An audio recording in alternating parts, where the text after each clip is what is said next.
Was there ever a part of you that wished that things had worked out in the States, or was it just a byproduct of the time? You know what I mean? Like, I think for me growing up, obviously you look at people like Jin, who were kind of the forerunners of that, and him signing Rough Rider was kind of like, oh, that's a big victory for Asians. But the reality of it was, it probably wasn't the right time. You know, how do you look back on like you needing to leave to potentially find, you know, a sort of level of validation? Yeah. For me, it wasn't ever, you know, trying to find a level of validation. I never wanted to become a singer or rapper or even a celebrity when I was younger. That wasn't my goal. That wasn't my dream. It all happened very, very organically. Like I used to, you know, rap for fun. I used to dance, and my mom was like, "Yo, go audition for this thing." I auditioned, and then they casted me. And at that time, we were kind of tight on money, and so I was like, "Yo, okay." And then, you know, my mom was like, "Yo, go over there. Like, this is a good opportunity for you. You know, like, take this opportunity." And you know, my grades weren't that good, anything like that. So it's like, okay, you know, I'll go over here and try to, you know, do well and support my family. That was like my priority. That was like my motive. It wasn't to become famous or to do music or anything like that.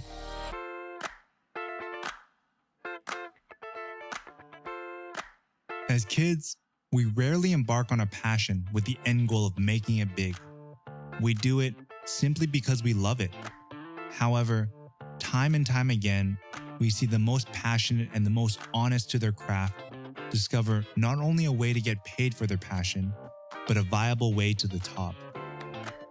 And sometimes that path involves crossing an ocean a few times. From Seattle to Seoul and back to the States, Korean-American entertainer Jay Park has certainly taken the long and winding road to achieve success. It's been messy. Turning passion into a full-fledged career is hard enough. Doing so away from home in another country would be unthinkable if not for the right opportunities, the right mindset, and maybe just the right mother.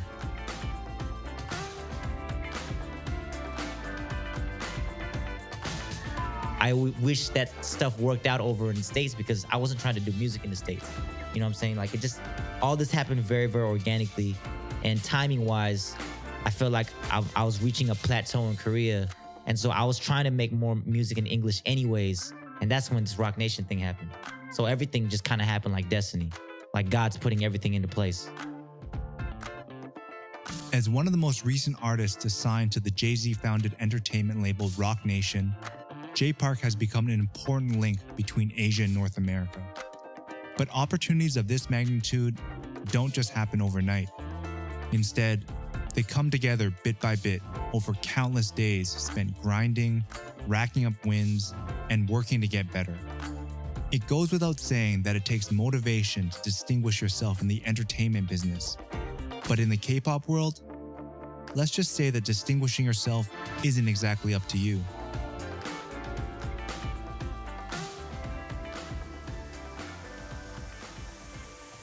Seeing Korea as what it is, like as a creative culture, like I think there's a certain sense of understanding of what it's like to put someone through the gauntlet to make someone start ready, right? Yeah. How did you look at that process, and how did you maintain your own identity within that when someone else is putting you through? Yeah, I mean, you can't really maintain your own identity, especially when you're in kind of that big machine factory where they're kind of just like, you know, telling you what to do and telling you what to say and telling you what kind of music you do, telling you what to wear.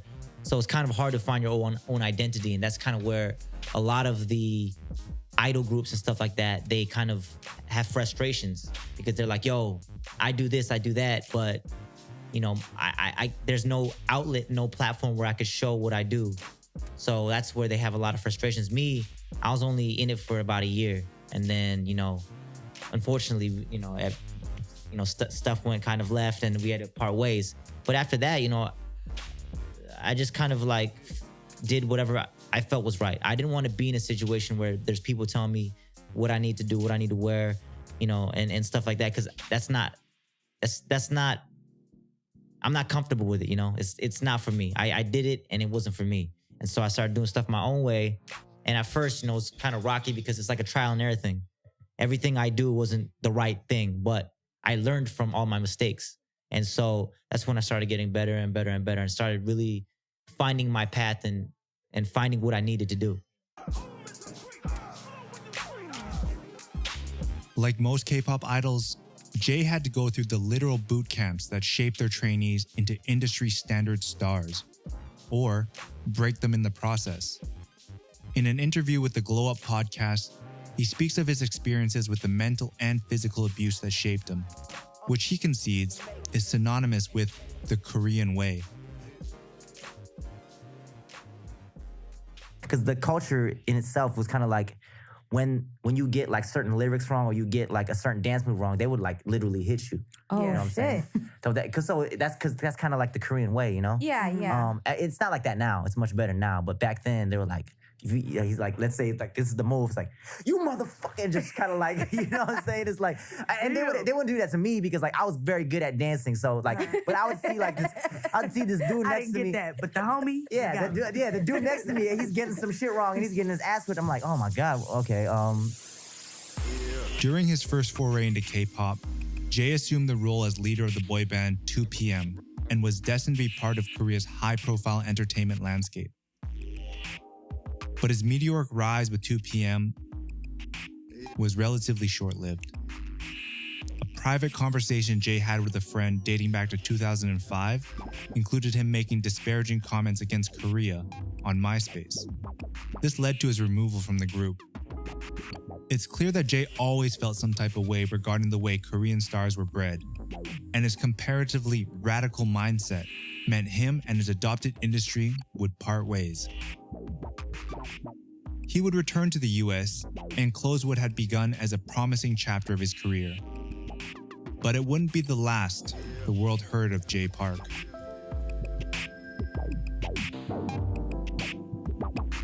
Do you ever think there was a moment where, if this never worked out, could you live with the failure of not making it? How would that have, like, how, you as a person, like, how would you, how do you react to failure? So what I did, what I do is, my philosophy is, as long as you're not dead, it's like there's gonna be another chance, you know. As long as you keep a positive mind and you have good intent, as long as your motives are right, I feel like even if you fail, because everyone fails, you know, failure is, it's a natural thing in life, but it's how you deal with it. It's how you come back from it. I feel like that's the most important thing. So, you know, even when me and the group parted ways and me and my old company parted ways, I went back to Seattle. I worked at a used tire shop. So I went from going on TV and being like this huge star to going back to Seattle and changing used tires for like 6 months. But for me, that I wasn't like, oh, what am I doing? It's like, no, that's just life. You know, I didn't want to go back and spend my parents' money. So I was just like, yo, I'll just, you know, work at this job part-time just to, you know, get money so I could chill with the homies, go, you know, eat, whatever. And then, you know, oddly enough, shit started to go right again. So it's kind of like, yeah, I mean, I never look at failure as like the last chance.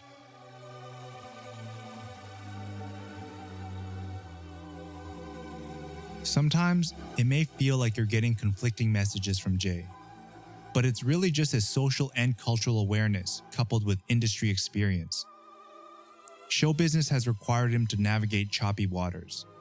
Different situations need different personas. Spending the last decade or so in Korea has given Jay a good understanding of a culture that couldn't be more different than the United States. But this could very well be his advantage, especially at a time when, as he said, the world is looking at Korea now more than ever. A personality defined by blending different cultures allows you to analyze different situations from different perspectives, and more importantly, choose how you'll act. Jay has been able to find a balance between weaving himself into the cultural fabrics of Korea and the States and recognizing where change is needed. For one, he recognizes the flaws in the hierarchical entertainment industries prevalent in most of Asia.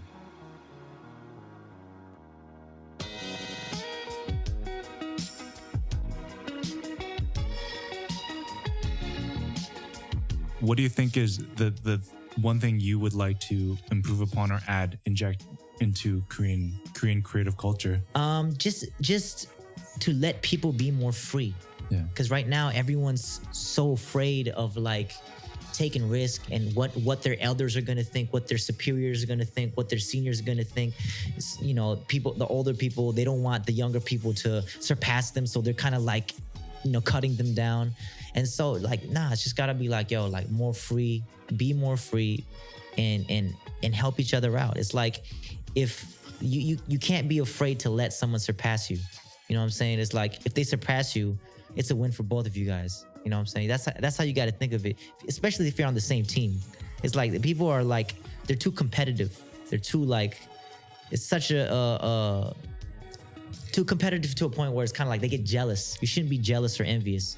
It's like you should be competitive so that you can, you know, build that synergy and feed off of each other. But you shouldn't be cutting people down. You know what I'm saying? And I see a lot of that. But at the same time, Jay recognizes the tact needed for him to succeed in both markets, something that could be either a product of his character or his near decade living in Korea. Do you think that there's this balance between arrogance and confidence that's perceived a certain way in Asia versus how it's perceived in North America or the Western world? Of course. You can't in Asia. You know, if you're gonna pop off like a lot of the people do in the States, it's not gonna be received very well. I mean, a lot of people are gonna talk about you. You're definitely gonna get a lot of haters, but you definitely have to be able to back it up. But thus far, everyone that's been super, you know, successful or popping has been pretty humble for the most part. Even everyone I've met, you know, there's a reason why they're at this spot they're at, is because, and longevity wise as well, because they have the right mindset. Like you got to know, like you can be able to learn something from, you're able to learn something from anyone, even if they're younger, even if it's a baby, even if it's a homeless man. You know, they might have something that, you know, you can learn from, and vice versa. You know, it's like everyone, you know, is teaching each other. Everyone is, you know, so I don't know, like, unless you're like Conor McGregor, like he can back it up. He talks a lot of shit, but he backs it up. So, well, other than that, yeah, everyone I've met for the most part has been super humble. While Jay's cultural background has made him gain traction both in Korea and his home country, the key character trait that's helped him stay in the game this long is a pretty universal one. It's the willingness to put yourself out there and stand firm, no matter what the crowd says. So someone has to be like, yo, I want to do my own thing, and kind of have to take all the blame and take all the flack. Like, no, that's not right. Like, no, that's not the right way to do it. But then once someone does that and they keep on going and fight, they can get through all those obstacles, then people will start saying, oh, it's not that bad after all, you know? Oh, there is another way. So, I mean, I think it's very important for people to continue to kind of just fight for what they believe in, you know, even if it's not the most popular opinion at the time. You have to be willing to take that risk. You know, like I feel like a lot of people, they're afraid of taking risks because they're afraid they're gonna get bashed on the internet or whatever. But that is getting flack on the internet is nothing.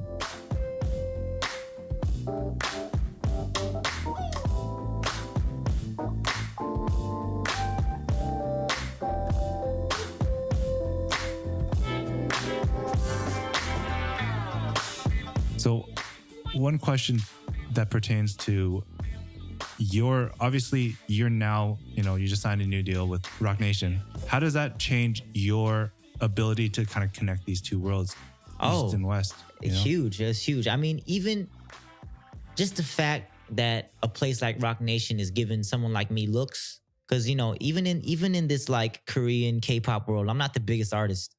You know, I definitely am doing my thing in a way where no one else is doing it, paving my own lane. But number wise, like, you know, celebrity wise or whatever, there's a lot of people with a bunch more followers than me, But just the fact that they acknowledge my music and they acknowledge all the work I've put in, because not a lot of people, they don't acknowledge the whole grind, the whole story. Yeah. They only think about numbers and just fame and if you're popping at the time. Yeah. But I feel like Roc Nation, they really find like an importance in character and what your story is, what you're about, you know, what you value as a person. Yeah. I feel like they really take that into consideration. And so just the fact that someone like Roc Nation, someone like Jay-Z, people who work with Rihanna and J. Cole acknowledge me like that in itself is just, I'm very thankful for that, first off. And then just, I feel like now there's like a lot of doors that can be open, because before I wouldn't know how to maneuver in the States. I would have no idea. I don't know how things work there. I haven't, done anything there officially. But now, these guys they know what they're doing, so they can kind of show me the ropes. Why do you think this Roc Nation thing happened, now and maybe not a year ago, 2 years ago? Why is it the right time now? Because even a year ago, 2 years ago, I was still progressing. Like I was still, finding my place in Korea. I had just made AOMG. It was just kind of getting established. I was just kind of like, people were just starting to recognize and kind of acknowledge me as like, yo, like this guy is not just some guy. Like he made a label. He's a CEO of a label. It's like a hip hop label. It's successful. He's putting out albums. They're doing well. He's putting out a bunch of content. I'm doing hip hop and R&B and getting acknowledgement for both. And so just kind of like all the accolades and all the achievements kind of just piling up. And then they started to just kind of, and they came to one of our shows and they saw the show and they're like, yo, like we have to work with this guy. And so that kind of built up into a deal. And so I think it came at a perfect time, just like movement-wise in general, as where, you see like Keith Ape and Rich Chigga and Higher Brothers and just certain just Asian faces in the American hip-hop world. And also came a perfect time in my life, in my career, where it's like, yo, I feel like I've done everything I can do. I can't do much more here. Yeah. I've made 2 labels. I've gotten awards. I've been on, I've done everything I could do here. And so for me to kind of like move on, and I speak, pretty good English too. So it's like, why not try to do shit in English, with Roc Nation. Jay's since come home, and he says he doesn't plan to change himself to better fit into the US market. More importantly, this latest chapter won't be just about him anymore.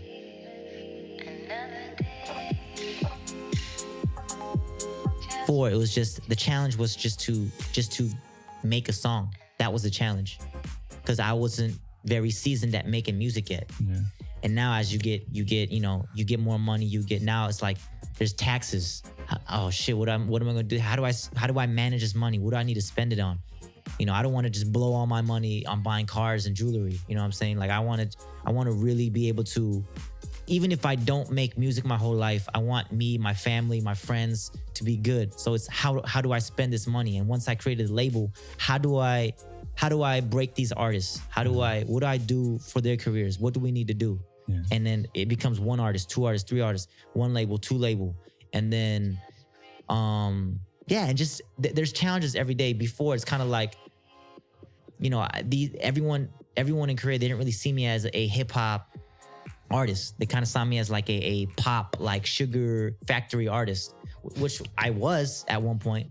But then once I started doing my solo thing, I wasn't. And to break out of that mold, to get out of that image that everyone saw of me, it took a lot of work. It took and it wasn't like I had to force it. It just happened super naturally. Yeah. I just had to put in a lot of work. I just felt like, yo, you like these guys want to work? Okay, I'm down to work. I think you're dope. You guys think I'm dope. Let's work. And it just kind of like continuing to add on to all that, all the grinding, all the work, all the music, and then people slowly started to see.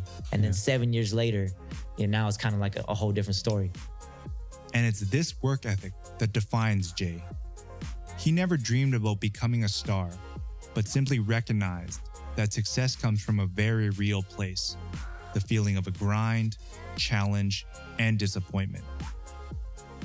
But also thrown in there is gratitude. So it makes you wonder, where did Jay get this from? Yeah, where do you find that sort of martyr vibe where you're like, I'm going to put the whole team on my back, Where do you think that comes from? I don't know. It definitely comes from, hip hop for sure. Yeah. Like hip hop ever since, even though I'm not from the hood, but everyone's like, I'm gonna get on and put my whole hood on or put the whole crew on. That definitely plays a big part in it. And just because, I grew up with a big family, like there's always like family functions where all the cousins would come and we'd all go to church together or whatever it may be. I think because of that as well. And just even being part of a b-boy crew. Yeah. And when I was in high school, same b-boy crew still, but being part of that crew, definitely like that brotherhood, like let's look out for each other. And it's like, it's not even just that. It's like, I feel like just everyone has to look out for each other. Because this is like some other stuff, but I feel like there are a few select few with all the money in the world that control everything, and they kind of want like people to kind of fight for crumbs. It's like we shouldn't be fighting for crumbs. Like we should all be helping each other out and spreading love and positivity and realizing there's some other stuff going on. It's not just about, the fighting for crumbs and all the other petty shit. Like, we need to get over the petty shit. Yeah. Really, really realize what's going on and open your eyes, Jay embraces a counterculture point of view to the current industry. Depending on which side you fall on, it's a point of contention that has plagued many industries for some time. Despite the fact that celebrities, more than ever, are accessible through all channels available to them, sometimes you need to zoom out a significant amount to understand you're looking at but a slice of someone's personality. Jay Park, the Korean and soon-to-be global pop star, has a number of unexpected facets to him. As much as you may be cultured a certain way, the dual vantage points offers a choice that others may not enjoy. The cultural awareness of Korea, partnered with a certain hip-hop and family mindset, are things that have been pivotal towards Jay's ability to persevere.